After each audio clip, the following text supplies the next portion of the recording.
Hey, what is up you guys, Zero here. Welcome back to yet another Lorcana video. Today we have some more gameplay and these games are actually insane. So I can't wait to jump into this and show you guys what is up. But hey, before we do get started, don't forget to follow me on my socials. I got my Instagram and my Twitter account down below, especially my Insta. Sometimes I post some cool photos and stuff from my Lorcana adventure. Also, if you haven't already, don't forget to subscribe. And of course, once again, this is the deck list I will be using. My opponent is the same Steelsong player as in the previous video where we played Ruby Amethyst against him. He did change his deck a little bit though. I'll still post this deck list right now, but let it be known he took out the Robin Hoods for some other cool stuff like the Ursula 2 that you'll be seeing. But besides that, the list should be about the same.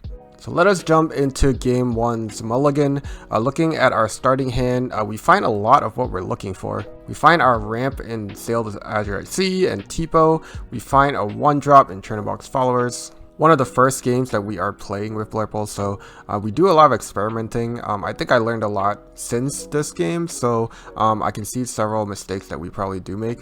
But during this time, I'm going to be keeping 4 of the cards. We're going to keep Sail and Tipo just so that we have options on what we want to play on 2. We keep, of course, our 1-drop in Chernobog's Followers, and we also opt to keep a goat. I don't know if it's the right choice, but at least it's something that we can ramp into after our Tipo or Sail turn. And since we already have our ramp and 1-drop, I thought it couldn't hurt. But yeah, throwing everything else back, we see not too bad of a mulligan. We do get an extra Tipo back, but we find a fox, which is nice to look for, but we also get an extra goat. So let us dive into game 1 here. We are on the draw. Not a great place to be against Steelsong, but we will make do as we always do. Good news though, our opponent finds Simba on turn 1.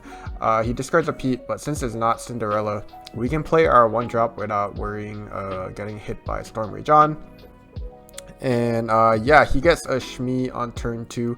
We go ahead and play Tipo on turn 2. I think the reason I do this is we don't have another 1-drop. So if we play Sail, then we don't have anything on the board. And in this case, we do get Tipo. And right here, we're going to trade our followers into Shmi since he took a damage by himself since he was exerted. And I used Crab to buff my Tipo to take out the Simba. So that was a really nice play we could do since a Tipo was on the field. But yeah, next turn our opponent has Naveen, and with Naveen's ability, he's going to play Whole New World for free. And we already have to refresh our hand. Pete is going to sing Storm Rage on here, finish off our Tipo, which is fine. And back to us. We are going to go ahead and Sail the Azurite Sea here. And we are also going to sing Friends with our Crab. And now we get to ink twice because of Sail, so that is kind of nice. We go ahead, ink Let It Go. We ink a Fox. And go ahead and play a Genie with our 4 ink and pass on back here. We're not too far behind here, so that is kind of nice to see, but Steelsong can go pretty fast, so we still kind of got to be concerned. Ariel finds another Whole New World, so right now with my hand, I'm like, you know, I'm not too worried about keeping it here, but Naveen is going to sing Zeus here, take care of our Genie.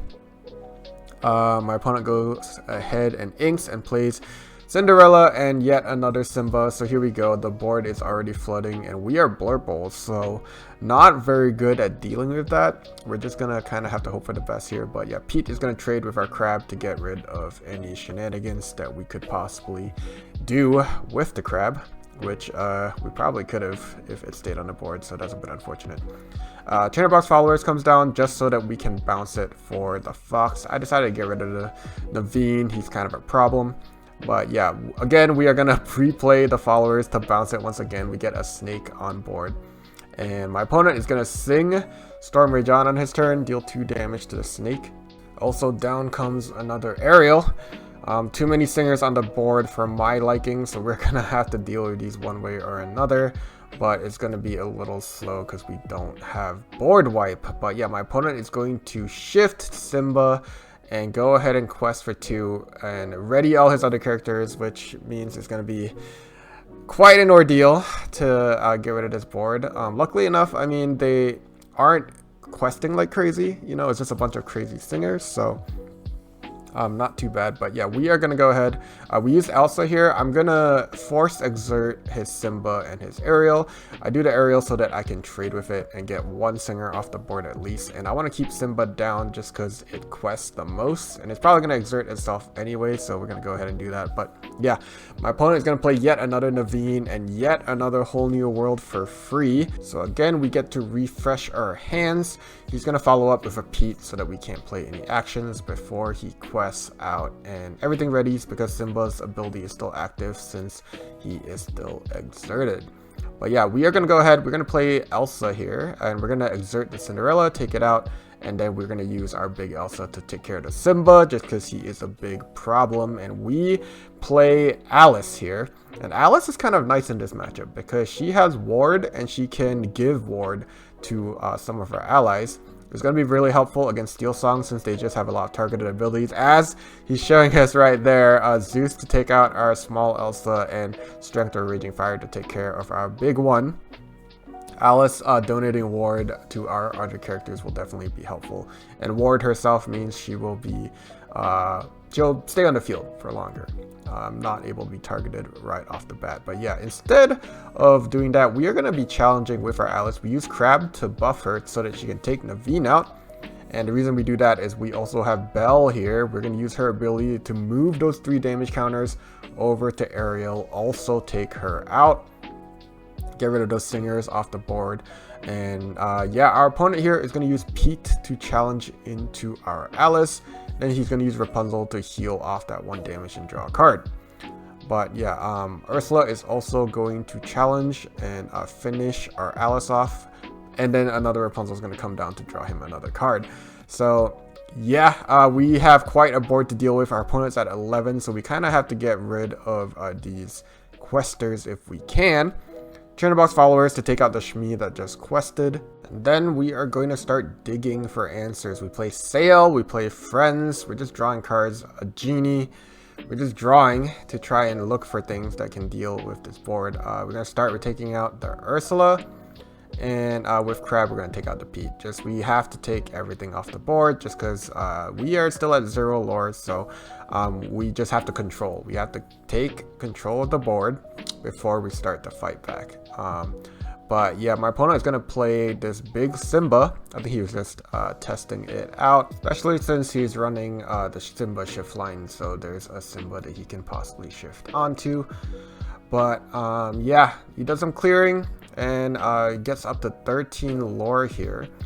We have a Genie and a Diablo on the board. We're going to play Friends again, so we are still continuing to draw here. And we go ahead with Crab on our Genie. We can take out one of the Rapunzels. And we're gonna use the Fox, bounce the Crab so that with the buff we can take out the other Rapunzel. So not too bad. We are actually doing a pretty good job with the clearing here. We bounce back the Fox and finally get on the board. We quest out our Diablo, get 1 lore there. Gonna slowly start catching up. But yeah, my opponent is gonna play Tinkerbell, takes care of our Diablo before questing with the Simba. And back to our turn. I don't know if you can see, it's a little underneath his name tag there, but his discard pile is gigantic. Ours is getting pretty big too, so this game is going. I think they're both bigger than our decks at this point. But yeah, I exert his Tinkerbell with Elsa, and we're gonna buff our Elsa with Crab so that we can take care of it. And then we're going to go ahead and use the Fox to take care of the Simba. And yeah, we have our board here. We have finally wiped out our opponent's board. He is at 14 lore though, but we have a sizable board advantage as long as we can keep this up. Our opponent has Lawrence and Lilo here that he just played onto the board. So again, we have to clear. And we find a pretty good way to do it. We're going to Elsa, exert everything here. And now that everything can't quest, we are going to go ahead and quest with everything because we want to race and hopefully beat our opponent to 20. We got some ground we got to make up for. But yeah, my opponent finds a Shmi. And we are going to just run a Diablo into the Lawrence to draw a card. Try to find something to do here. And we're going to play Hades here. We are going to use Hades to take care of the Lilo just so it doesn't come back. Since it's not going to the banish pile, it's going into the ink. It cannot come back. So yeah, here Elsa into the Lawrence. We're gonna use the Genie to finish it off, and then we're gonna use the Mim Snake to take care of the Shmi. My opponent is gonna play Cinderella here, and then he's gonna use Whole New World. And here is where I start to sweat, because at first I was like, oh, I have this game on lock. We've controlled the board, we figured it out. But after he plays this, I feel like my deck is really thin, or it feels thinner than it should. And I realized after drawing my card for this turn here that I have less than 7 cards left in my deck. So I do ask my opponent to check his discard pile, and in there's 3 Whole New Worlds. So now we have to try to win on this turn. My opponent does show me the Whole New World just because I thought about this turn for a long time, and I am just 1 lore short of winning. I'm 1 lore short because I have the Shift Elsa in my hand. That makes my total ability to lore here at 18, because if I shifted Elsa, I would go up to 18, and I had a goat, so I had 19 lore on the field on this turn, and he wheels to deck me out. He plays a Whole New World to steal the game from me. I call that theft. That is grand theft, if anything. So that hurt. That hurt me inside to have that happen, but it is important because now I'll never let that happen again. So let us jump into game 2 here. I'm out for vengeance, and game 1 actually took a really long time. We thought over our moves for several turns, especially my last move. I took quite a bit of time, so we don't really have time to finish this best of 3. I think I really have to win this game to hope for a tie, and yeah, we're just gonna have to play out of our mind and hopefully get this back. Looking at our next mulligan, we have Turn-the-Box Followers and Snake. Everything else is pretty heavy-handed. We have an Elsa 8, 2 Hades, and some songs. But we really have to find our ramp. We have to find some good 4-drops, I think. So we're tossing everything else. We're just keeping the Snake just in case we don't find our ramp. We're keeping the Followers and hope we find something better. So we end up, yeah, it's not too bad. We find a sail. Not only do we find a sail, we also find a 1-drop if we want to play it with the sail. And we find a crab, and we find a 4-drop. A pretty good one too in Genie. So hopefully things go better this game. So here we go. Game 2. We are trying to win this to hopefully get that tie, because we definitely don't have time for a game 3 in this locals match. But yeah, we are going to ink away our Snake. We don't need it anymore. We found our ramp. We play out our Followers. My opponent plays out Cinderella, and we are going to go ahead and sail the Azurite Sea, ink an extra card so we can play this Diablo. I quest with the Followers here, and I definitely should have used his ability there. I'm still learning the matchup, I think, but yeah, we get hit by the Let the Storm Rage On. Unfortunately, we definitely should have just gotten the card draw from that instead. But yeah, I go ahead and ink the Crab so that we can play Genie. I think my reasoning for leaving Followers was if he does snipe it, I get to crab my Diablo. But then I go for a different game plan entirely. I think the Genies are probably going to be hard for him to deal with because he really has to Zeus them, and that's all he's got. And I have 2 of them from the mulligans. So if I keep piling these Genies on, I'm kind of just hoping that he's going to struggle and I can win that way. So yeah, we have that. We're going to use the Genie to take out the Shmi though. And we are going to go ahead and bounce it back. And yeah, we play out our Alice here, so that's gonna be very nice. We're gonna be able to guard either whatever's coming in or another one of our characters for the next turn if we try and go for the extra lore. So yeah, my opponent is gonna play out a Lilo here, and he's just gonna leave it at that. So it's really nice for us. I think we have a really good tempo going on here. We just have to keep up the pace here. We're going to play out our Genie, draw another card. And with Alice, we are going to quest. I use her ability on the Snake here to get the extra lore. I think my reasoning is I want to rush like lore. I just want to win this out as quickly as I can before he starts flooding the board. I think maybe I should have just used her ability on Genie to protect it. But yeah, my opponent is going to shift his Cinderella into the big Knight Cinderella now. He's going to take out our Alice with that. And yeah, I guess we made the right choice because he didn't end up having a Zeus, so our Genie survives anyway. But I'm going to play Let It Go here because I want the Cinderella off the board. We're going to quest out to 11 here. So really just forcing it. My opponent is going to play Simba here. Not a very good tempo play because we can possibly get away with this if we keep this up. So we're going to go ahead, play our second genie. Now everything is kind of lining up for us. We are just going to, so we're going to take out the Lilo just because obviously we have to deal with that. And we're going to quest out with our genie and Diablo. We're going to get up to 14 here. And our opponent finds a Tinkerbell. Very good for him here because it takes out our Diablo, our Snake, and our Turnbox followers. Pretty good turn. And with his Simba, he's going to play a whole new world. Cycle our hand. And yeah, he's going to search with Ariel. We have 2 genies, so it's pretty nice for us. He does find Zeus though, so he takes out our genie, which is actually pretty good for him because if he had not done that, I had a goat and a fox in hand right now from the whole new world. So I could have definitely won because I would have just played the goat and bounced it. But now we can only get up to 18 here. We're going to play the goat, play the fox, bounce it up. We're going to get to 18 and take out the Simba. And we're threatening to win here because not only does he have to take out our genie, he also has, I have a goat in hand. So if I play it and a bounce, I win. Or if I just play the goat, I can run it into something or quest next turn and win anyway. But he does have another whole new world. Very nice find from him. Forces our goat out of our hand. Not only that, he gets to look for an answer for this genie.